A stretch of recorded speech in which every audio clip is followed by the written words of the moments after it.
Subscribe कीजिए F study class channel को और बेल आइकन को दबाइए लेटेस्ट वीडियो सबसे पहले देखने के लिए। हेलो स्टूडेंट्स, चलिए आज हम शुरू करते हैं कक्षा 8 गणित की प्रश्नावली 9.1। तो यहाँ पर प्रश्नावली 9.1 का प्रश्न नंबर 1 है। जो चैप्टर है 9 वो है बीजीय व्यंजक एवं सर्वसमीकरण। यानी इसमें हमें क्या दिए गए, बीजीय व्यंजक दिए गए और सर्वसमीकरण दी गई है। तो इसको हम सरल करेंगे इस वीडियो में। अगर आपको चैप्टर नंबर 8 की भी वीडियो देखनी है तो आप चैनल पे प्लेलिस्ट में जाइए, वहां पर आपको चैप्टर नंबर 8 की कंप्लीट वीडियो मिल जाएगी। तो चलिए हम शुरू करते हैं यहाँ पर प्रश्न नंबर 1।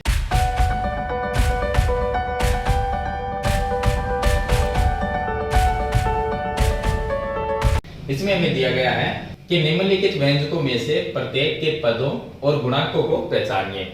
अब पद और गुणांक क्या होता है, पहले बात करते हैं व्यंजक की। व्यंजक क्या है? व्यंजक होती है जो हमारे पास में x, y, z ये ABCD के जो अक्षर होते हैं इनसे, और जो संख्याएं हमारे पास में होती है इनको हम मिला दें तो एक व्यंजक बना सकते हैं इनसे।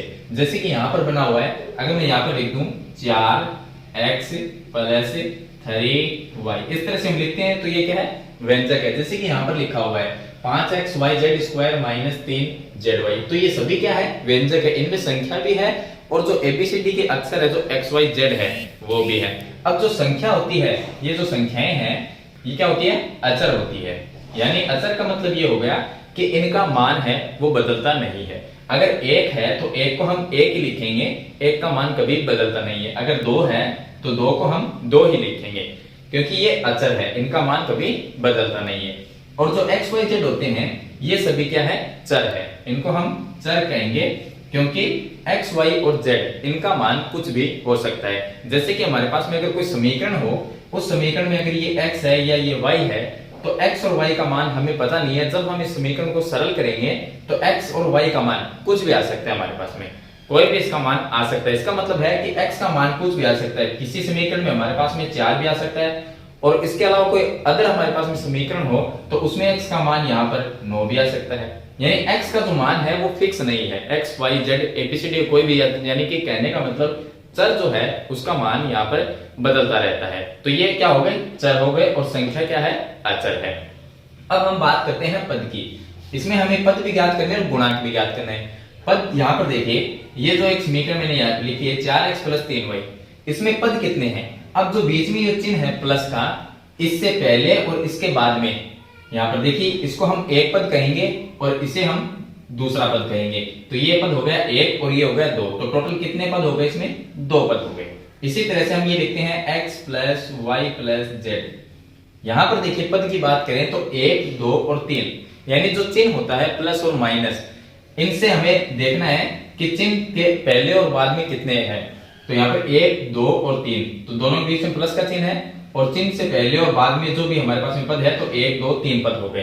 तो इस तरह से हमें पद की पहचान करनी है। उसके बाद बात करते हैं गुणांक की। तो गुणांक में देखिए, अब हम गुणांक की बात करें तो यहाँ पर जो चर होते हैं यानी x, y, z जो होंगे, उनके पास में जो संख्या होगी, चाहे वो संख्या प्लस में हो या वो माइनस में हो, तो वो क्या होगी? गुणांक होगी। यहाँ पर गुणांक की बात करें कि इसमें गुणांक क्या है, तो गुणांक x के पास में क्या है? 4 है। तो 4 क्या है? x का गुणांक, तो x का गुणांक हो गया 4। यहाँ पर y का गुणांक है 3, तो गुणांक क्या होगी? संख्या होगी। जो चर दिया होता है उसके पास में अगर कोई संख्या है तो वो उसका गुणांक होगी। अगर मैं बात करूं, यहाँ पर मैंने लिख दिया 9z, तो यहाँ पर z का गुणांक हो गया 9। अगर ये प्लस में है तो प्लस 9 होगा गुणांक। अगर मैं इसको माइनस में 9z लिखता हूं तो z का गुणांक हो गया माइनस में 9। अगर माइनस में है तो उस संख्या को माइनस में लिखेंगे, अगर प्लस में है तो उसको हम प्लस में लिखेंगे। तो यहाँ पर z का गुणांक क्या हो गया? माइनस में 9 हो गया। इसी तरह से हम लिखते हैं 3a, तो a का गुणांक क्या है? 3 है। अगर मैं इसको माइनस में लिख देता हूं तो a का गुणांक क्या हो गया? माइनस में 3 हो गया। इसी तरह से यहाँ पर हमें पद और गुणांक की पहचान करनी है। तो देखिए यहाँ पर हम इनकी पहचान करते हैं। तो यहाँ पर पहला हमें प्रश्न दिया गया है 1 नंबर, इसमें हमें दिया गया है 5x, y, z का स्क्वायर और माइनस में 3z, y, ये दिया गया है। यहाँ पर बीच में माइनस का चिन्ह है, इससे पहले यहाँ पर एक पद है और ये दूसरा पद, तो इसको हम पूरे को एक पद कहेंगे और ये क्या हो गया? दूसरा पद हो गया। तो इसके अंदर पद, यहाँ पर पद की बात करें तो पद कितने हो गए? पद हो गए इसमें 2 पद इसके अंदर, इस व्यंजक के अंदर।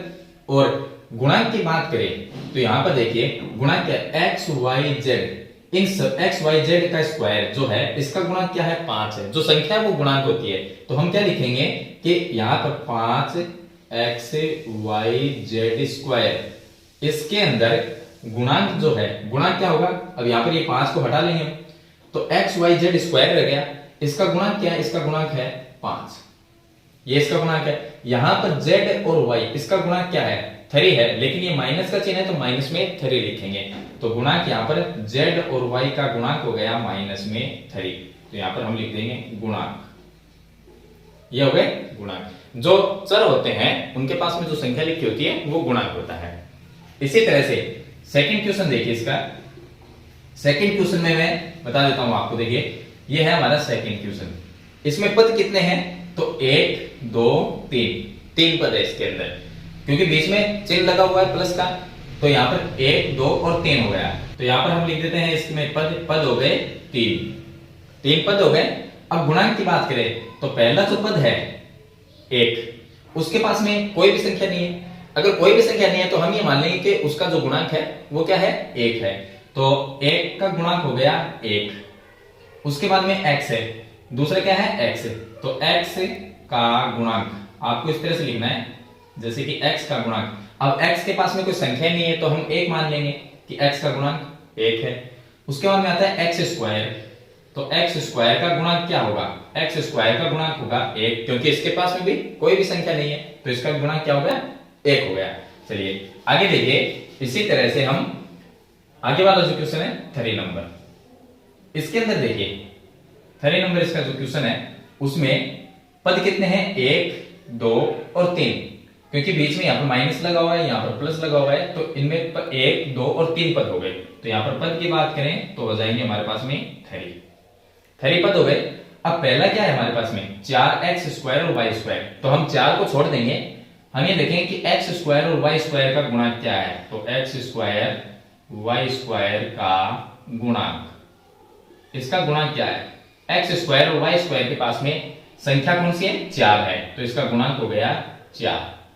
उसके बाद में यहां पर देखिए x square y square z square, इसका गुणांक क्या है 4 है, लेकिन माइनस में तो -4 लिख देंगे, तो x स्क्वायर y स्क्वायर और z स्क्वायर का गुणांक क्या होगा माइनस में 4 होगा, क्योंकि इनके पास में क्या है -4 है।